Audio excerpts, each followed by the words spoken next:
Hello everyone, কেমন আছেন সবাই? আজকে নতুন একটা ব্লগ নিয়ে হাজির হলাম। গান্ডু চিকেন। ফার্স্ট টাইম আমি চিকেনগুলো কেটে নিয়েছি সুন্দর সুন্দর লম্বা লম্বা করে।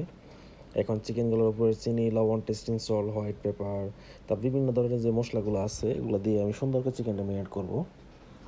ম্যারিনেট করার পরে সুন্দর করে এগুলো মাখাতে হবে ভালো করে। ডিমও থাকবে সাথে, ডিম দিতে হবে। ডিম না দিলে মনে করেন যে আপনার চিকেনগুলা ভালোভাবে ফ্রাই হবে না, ঝরঝরা হবে না, চিকেনগুলো ফুলবে না। সুন্দর আমি এখন মিক্সিং করতেছি। মিক্সিং করা হয়ে গেলে কর্নফ্লাওয়ার দিতে হবে। কর্নফ্লাওয়ার দিয়েও সুন্দর করে ম্যারিনেট করতে হবে। হাতের সাহায্যে ভালো করে ম্যারিনেট করে নিচ্ছি। মোটামুটি আমার ম্যারিনেট হয়ে গেছে। আর চিকেনগুলো কাটিং করছি আমি চিকন চিকন লম্বা লম্বা করে। দেখুন একদম চিকন চিকন লম্বা লম্বা করে। সাথে এটার সাথে যেটা নিছি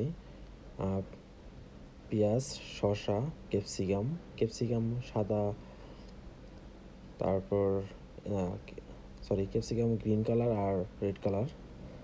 তারপর চিকেনগুলো আস্তে আস্তে ফ্রাই করতেছি আমি তেলে।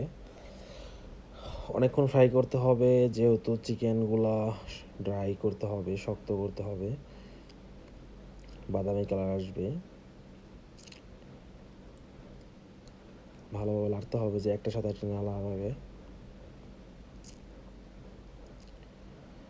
এই তো মোটামুটি আমার চিকেনগুলা বাদামি কালার হয়ে আসতেছে, ব্রাউন কালার।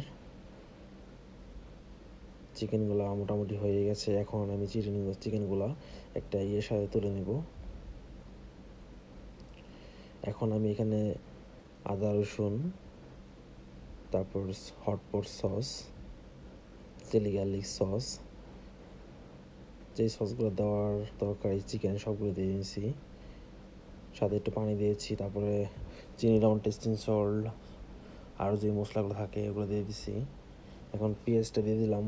তারপরে যে দেখুন ক্যাপসিকাম লাল, গ্রিন কালার, শসা সবই দিয়ে দিলাম।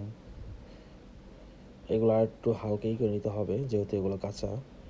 তারপর আমি যেটা করব চিকেনগুলো আস্তে করে এখানে ঢেলে দেবো। চিকেনগুলো ঢেলে দিয়ে আমি ভালো করে মিক্সিং করতে হবে চিকেনগুলো, যে চিকেনগুলো মশলাগুলো ভালো করে ঢোকে। দেখুন সবগুলো একদম ফিঙ্গার কাটিং, লম্বা লম্বা কাটিং। এখন আমি কিছু পেঁয়াজ পাতার স্প্রিং অনিয়ন দিয়ে দিব, লম্বা লম্বা কাটিং, ফিঙ্গার কাটিং। হালকা একটু তেল দিয়ে দিলাম। তারপর ভালো করে দেখুন আমি মিক্সিং করতেছি মশলার সাহায্যে। আমার চিকেনটা হয়ে গেছে। দেখুন চিকেনটার লুকটা কত সুন্দর, খেতে খুবই সুস্বাদু। আমার ভিডিওটা ভালো লাগলে অবশ্যই লাইক কমেন্ট করবেন। থ্যাংক ইউ সবাইকে দেখার জন্য।